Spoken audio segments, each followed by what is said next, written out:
Dear student, आज के topic में लवणों का वर्गीकरण। इससे पहले मैंने आपको पढ़ाया लवणों के प्रकार, जिसमें मैंने आपको सामान्य लवण, अम्लीय लवण के बारे में बता दिया। आज हम बात करते हैं तीसरे प्रकार के लवण, क्षारीय लवण।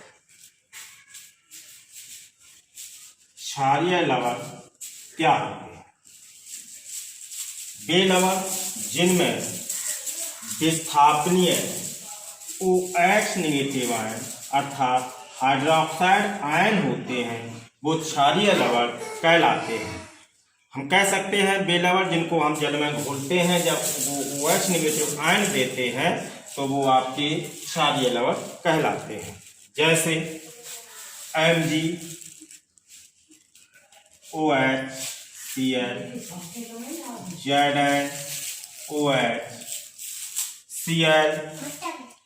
PbOH,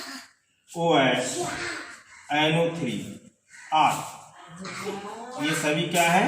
आपके क्षारीय लवण, क्योंकि इनमें क्या पाया जा रहा है? OH negative ion. जैसे किसी को आप घोलेंगे, जैसे MgOHCl,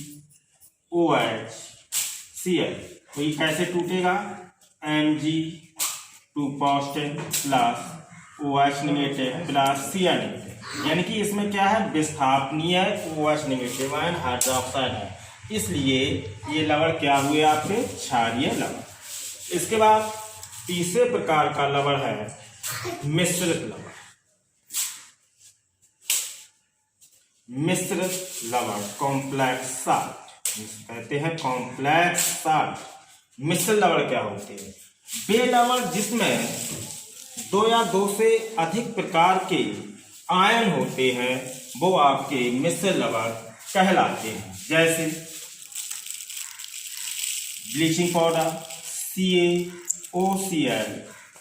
अब इसमें क्या है? दो या दो से अधिक प्रकार के आयन हैं, जैसे Ca2 पॉजिटिव है, OCl नेगेटिव, Cl नेगेटिव। तो इसमें दो या दो से अधिक प्रकार के समान प्रकार के आयन हैं, इसलिए ये क्या हुआ? मिश्रित लवण। इसके बाद आपका चौथा तुक लवण।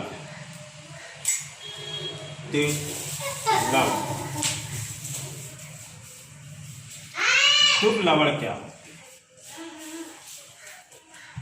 ये जो डबल साल्ट है, ये क्या है? दो या दो से अधिक समान लवणों से मिलकर बना होता है। इसमें तुक लवण की एक पहचान है, जब इनको हम जल में घोलते हैं तो ये आयनों में वियोजित हो जाते हैं और अपनी पहचान खो देते हैं। तुक लवण क्या है? ये दो या दो से अधिक समान लवणों से मिलकर बने होते हैं और जब इनको जल में घोला जाता है तो ये अपनी पहचान खो देती है। जैसे जितनी भी फिटकरियां जितनी भी आती हैं, वो सब आपके तुक लवण। जैसे सामान्य फिटकरी का नाम आपने पढ़ा होगा, K2SO4, Al2SO4 का होल थ्रैश डॉट 24H2, जिसे कहते हैं पोटास फिटकरी या पोटास एलन। तो जितनी भी आपकी फिटकरियां हैं वो सब इसमें आती हैं तुक लवण, क्योंकि इसमें देखिए K2SO4 क्या है? एक सामान्य लवण है। Al2SO4 का होल थ्रैश क्या है? एक सामान्य लवण है। तो तुक लवण क्या हुआ? दो या दो से अधिक समान लवणों से जो लवण बनता है उसे तुक लवण कहते हैं। अब इसको हम आप जल में घोलेंगे तो ये टूट जाएगा। जैसे K2S, इसको जब हम जल में घोलेंगे तो इस तरह से टूटेगा, twice K positive plus SO4 2 negative plus twice Al3 positive plus 3 SO4 2 negative plus 24H2। तो ये अपने आयनों में वियोजित हो जाता है, अर्थात जब तुक लवणों को जल में घोला जाता है तो अपनी पहचान खो देते हैं। इसी तरह से मोहर लवण, ये भी आपका एक तुक लवण है। मोहर लवण ये सभी आपके, इसका सूत्र होता है FeSO4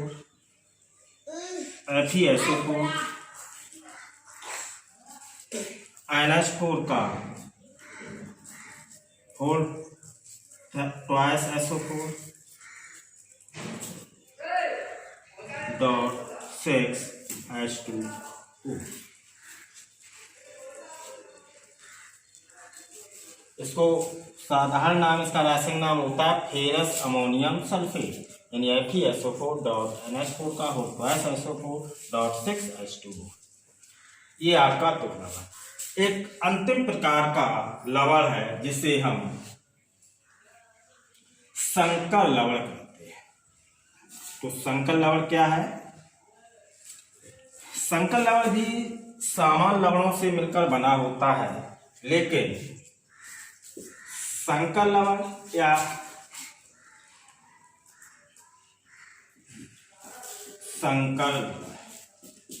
संकर लवण भी दुग्ध लवणों की भांति है, लेकिन इसमें अंतर ये होता है, जब संकर लवण को हम जल में घोलते हैं तो ये अपनी पहचान नहीं होता, अर्थात संकर लवण ठोस अवस्था में और जलीय विलयन में अपनी पहचान नहीं खोलते हैं।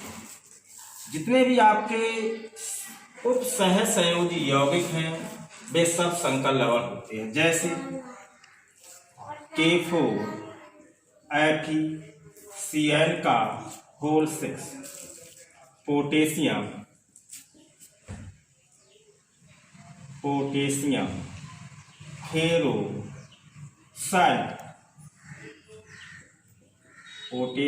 फेरोसाइनाइड, एक क्या है? संकर लवण है। क्योंकि जब इसको घोलेंगे तो आप ये देख रहे हैं, इसके को हम बोलते हैं उप सहसंयोजी मंडल। तो ये डिजॉल्व नहीं, वियोजित नहीं होता है, ये इस तरह से टूटता है 4K पॉजिटिव प्लस FeCl का होल 6 4 नेगेटिव, इस तरह। तो ये वियोजित नहीं होता है, इसलिए ये जलीय विलयन अपनी पहचान नहीं खोलते हैं, इनको हम संकर लवण कहते हैं। इस तरह से आपने लवणों का वर्गीकरण पढ़ा।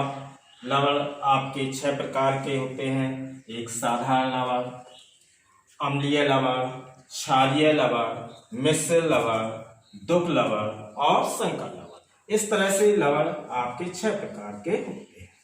अब आगे नेक्स्ट टॉपिक में इसी में है लवणों का जल अपघटन। लवणों का जल अपघटन। तो जल अपघटन यानी लवणों का जल अपघटन होता क्या है, इस चीज को समझना है। ये जब किसी लवण को हम जल में घोलते हैं तो वह जो विलयन बनता है, लवण को जब जल में घोलते हैं जो हमें विलयन प्राप्त होता है, उस विलयन की प्रकृति कैसी है? अम्लीय है, क्षारीय है या उदासीन है। इस प्रकार से जो विलयन बनता है उसको हम लवण का जल अपघटन कहते हैं। तो आज की क्लास में इतना आप तैयार करना, नेक्स्ट टॉपिक फिर हम आपको कल देंगे। Thank you.